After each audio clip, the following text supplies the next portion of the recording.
Get your butt in here. We've been pretty much catching smallies. That's the first largemouth we've caught doing that. All right, get us another one.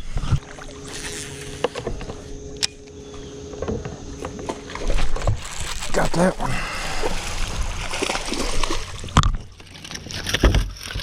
Itty bitty. He ain't an itty bitty, just a bitty.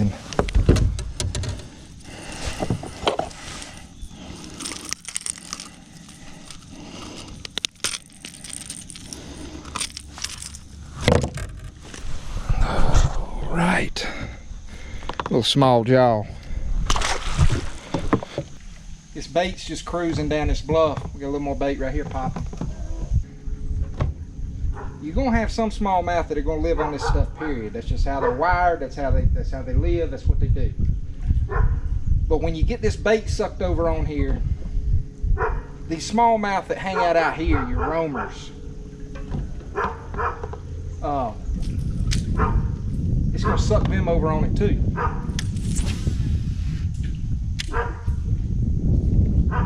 But you just want to fish fast. Smallmouth are aggressive fish. Can they get finicky? Absolutely.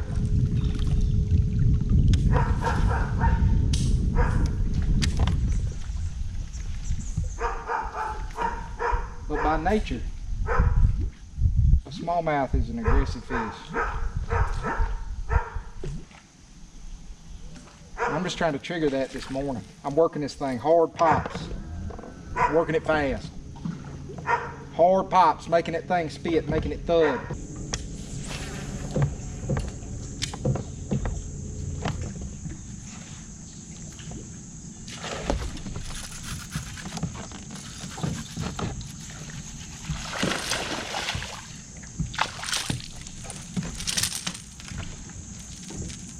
Got him. Right over where we were supposed to be. The heck is that, a couch?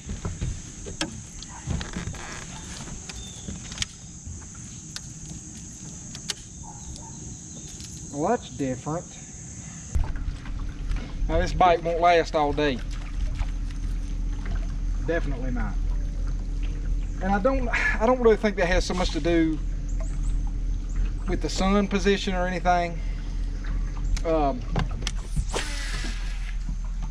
I think it's got a lot more to do with the fact that it seems like when that sun gets up, we get about mid-morning, seems like that bait will start pulling up off that bluff. They'll start getting out here up off of it, and it'll suck a lot of them smallmouth off with it. So a lot of them smallmouth that you got up here that are ambushing and feeding, they're still going to be feeding. They're just going to be doing it out here. Fish that are a lot tougher to catch once they get out there like that. But those two fish right there kind of told me where they're wanting to set up at and ambush on this deal. Because those two spots were pretty similar right there. A little turn where it got steep. Stair step, steep, turn, back into a stair step. That bait's coming around through there, it goes right around that turn, they pop out and grab it. Both of those little spots were like that. This little deal right here is not. We ain't got bit right here, so probably what I'm gonna do, I'm gonna check right around this bend right here, and then we're gonna run right up to the next little deal and see if we can get on something just a little more similar up there.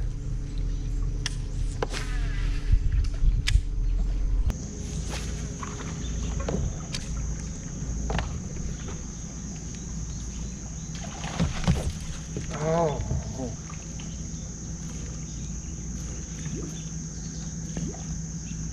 Gots to pay attention or you're gonna miss them.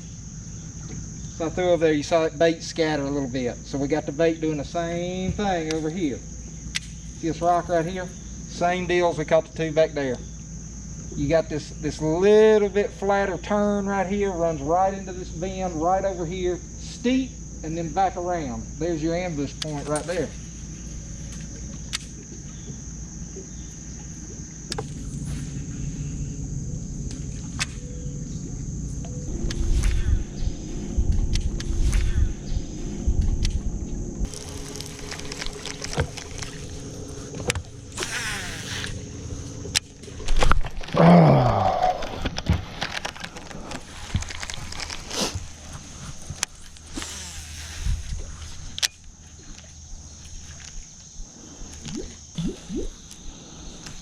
You're gonna catch one right there.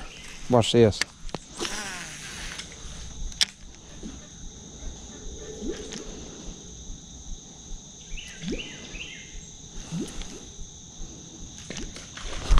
Oh, told you. We done got them figured out now, boys.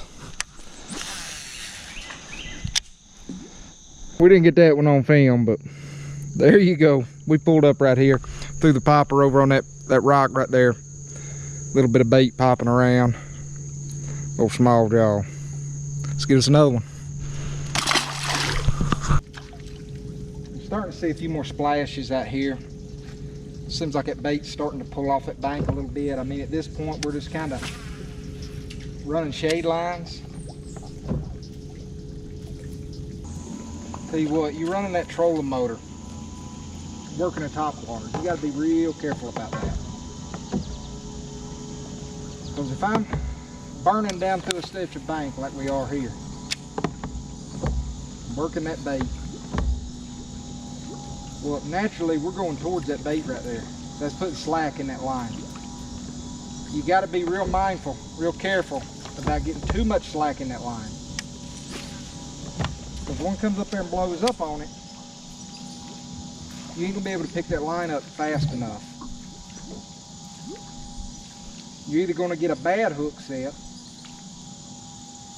or you ain't gonna hook them at all.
Boom, buddy.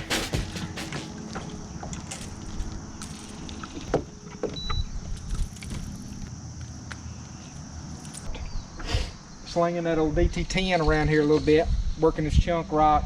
Come up, there's actually a piece of timber laying down out in the water right here. We brought that crankbait up over it there.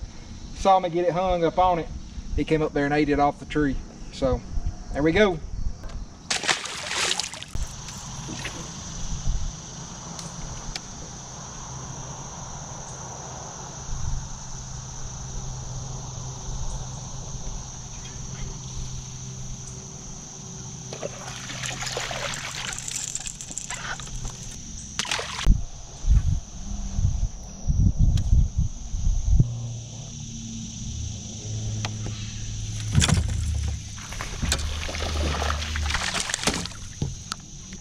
Few little spotted bass up there.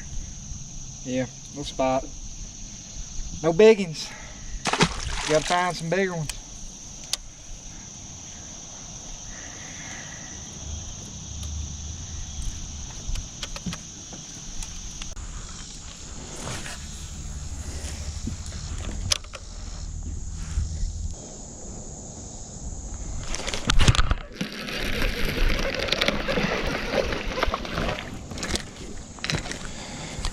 Whew, it ain't gonna work right there.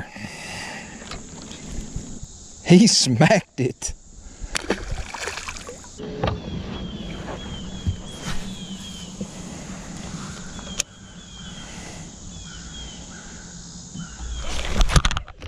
There we go. God. Oh.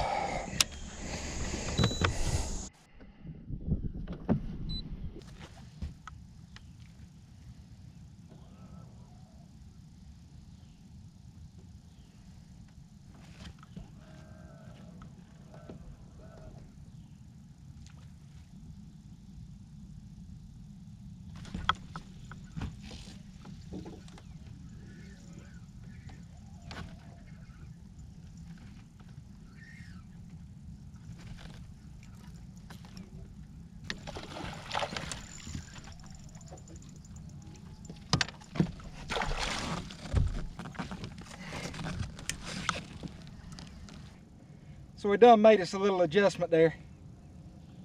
Topwater bite died off. Shad pulled up off the bank, and our bite went with it. So we made a change. We run up here. Now we out here graphing over some isolated rock piles. There's a lot of bait out here roaming around, and a lot of roaming smallmouth out here. So we're gonna see if we can pick off a few more like this on a drop shot. That sucker right there wanted it. He came up there and smoked it. All right, guys, let's talk about what worked today. So Cherokee, as you could probably tell from the video, you had 2 mornings out here on Cherokee. I've spent a couple hours out here, a few hours for 2 mornings. Morning number 1, we actually ran farther up the lake. We went all the way up in the river, went up there and got in the current and tried to make something happen up there. I didn't have a whole lot going on up there. We got up there, started hitting some eddies, you know, just fishing some rock, fishing some current breaks, and we really didn't have a whole lot going on. We were able to catch a few up there, and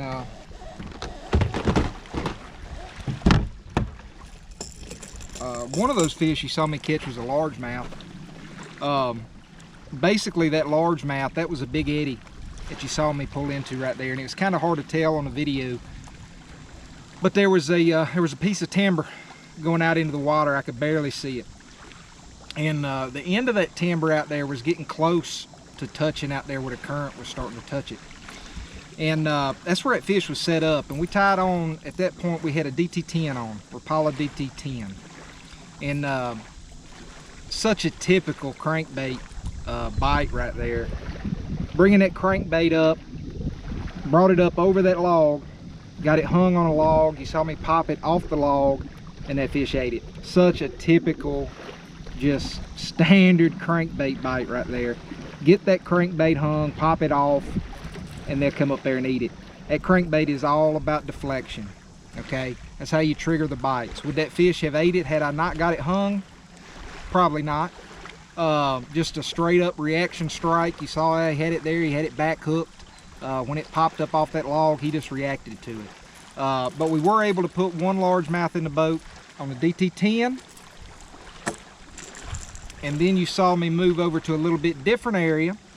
And the deal with that area, that was pretty much a chunk rock bank that had the current blown over there against it. And I kept going down that bank, and I eventually came to a big boulder.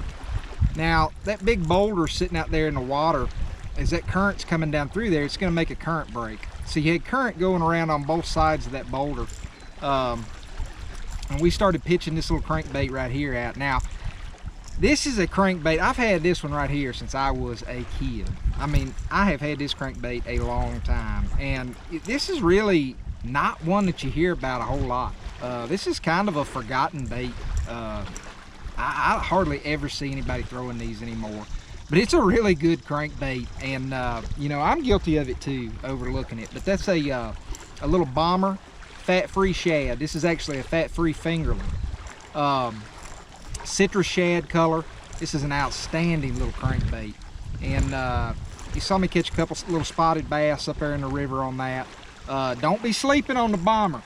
That little fat-free shad has been catching them for a long time. And caught a couple little bitty old spots up there in the river on that. We've been catching a few fish on a jig. Nothing special there. That's just a little 3/8 ounce finesse ball head jig.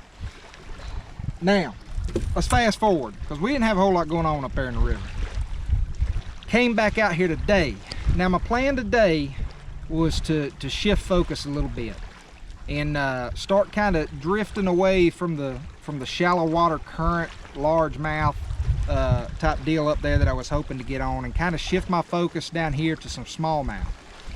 Came back down the lake a little bit this morning, and you know, really we were just going to kind of do some junk fishing. I didn't really have a plan. I knew an area that I wanted to kind of target out here today, but didn't really have a plan. It just kind of come out here and see how the conditions set up, and do a little junk fishing, fish some docks, fish some bluffs, fish some rock piles.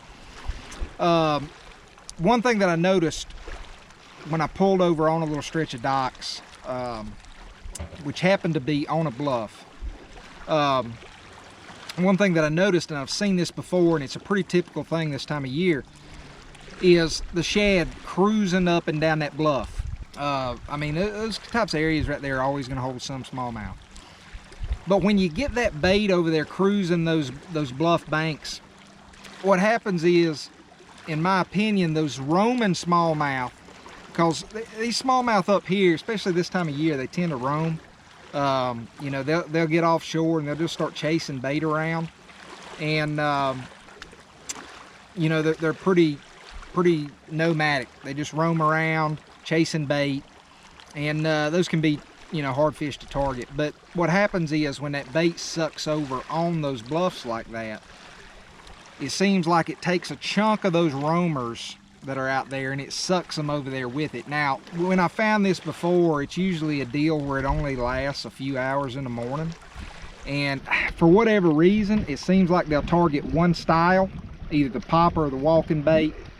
No real rhyme or reason that I have ever figured out as to why they will do that, but they do seem to do that, and you'll get them keyed in on either a popper or a walking style bait, and they'll target one pretty heavy, and the other one will just be the odd man out.